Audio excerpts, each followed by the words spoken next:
मला कल्पना आहे की तुम्ही या संदर्भात प्रश्न विचारणार आहात म्हणून या बाबतीमध्ये मला एकच आपल्याला सांगायचं आहे की मी खरं म्हणजे हा इतका छोटा विषय आहे, हा विषय एवढा लांबला का हे मलाही कळलं नाही। मी याच्यावरती खुलासा या अगोदर केलेला आहे। खरं म्हणजे आपल्याला सगळ्यांना सांगितलं पाहिजे ऑनलाईन रम्मी काय प्रकार आहे माहिती आहे का आपल्याला। ऑनलाईन रम्मी खेळत असताना त्याला मोबाईल नंबर त्याला हे करावा लागतो, त्याला जॉईन करावा लागतो। वाटर तुमचं अकाउंट जे आहे बँकेचं ते अकाउंट पण त्याच्याबरोबर तुम्हाला संलग्नपणे राहावं लागतं। त्याच्याशिवाय तुम्हाला ऑनलाईन रम्मी खेळता येत नाही।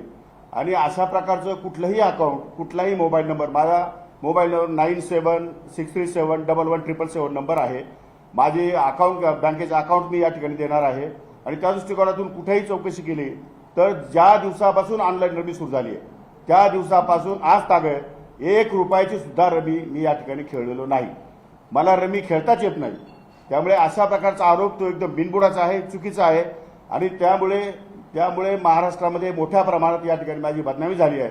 कारण नसताना ऑनलाईन रमीचा जो आरोप केला आहे, ज्या राजकीय नेत्यांनी जो आरोप केला आहे आणि ज्यांनी माझी बदनामी केली आहे त्या सर्वांना मी कोर्टात खेचल्याशिवाय राहणार नाही।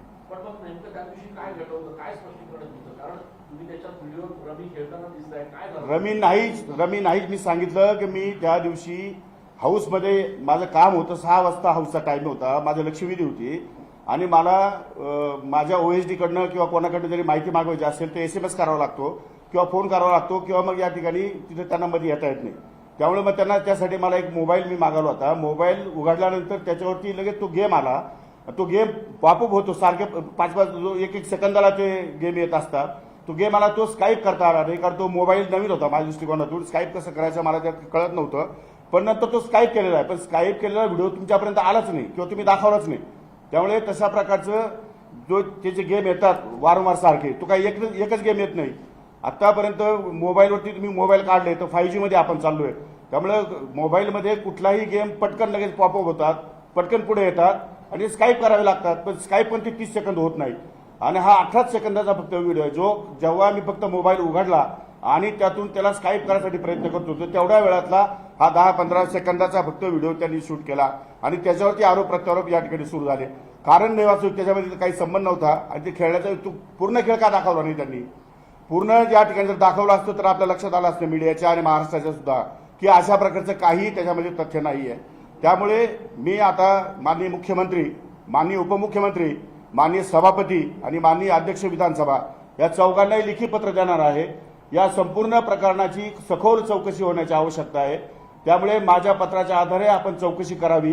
जर मी ऑनलाईन रमी खेळत असेल आणि मी जर दोषी सापडलो तर नागपूरच्या अधिवेशनामध्ये उपमुख्यमंत्री किंवा मुख्यमंत्री दोघांपैकी कोणी एकाने निवेदन करावं। त्या क्षणाला न थांबता मंत्री आणि उपमुख्यमंत्री आणि मुख्यमंत्र्यांना न भेटता राज्यपालाकडे जाऊन मी माझा राजीनामा सादर करेन।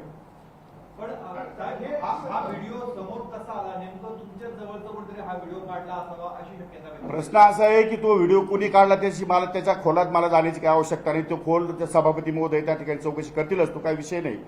परंतु त्याच्यामध्ये एवढं विशेष काही नव्हतं की ज्याच्यामुळे महाराष्ट्रातल्या शेतकऱ्यांचा भावना दुखवतील किंवा त्याच्यामुळे आता छावा संघटनेच्या काही पदाधिकाऱ्यांमध्ये भावना दुखवतील, असं कुठल्याही प्रकारचं काहीही नव्हतं।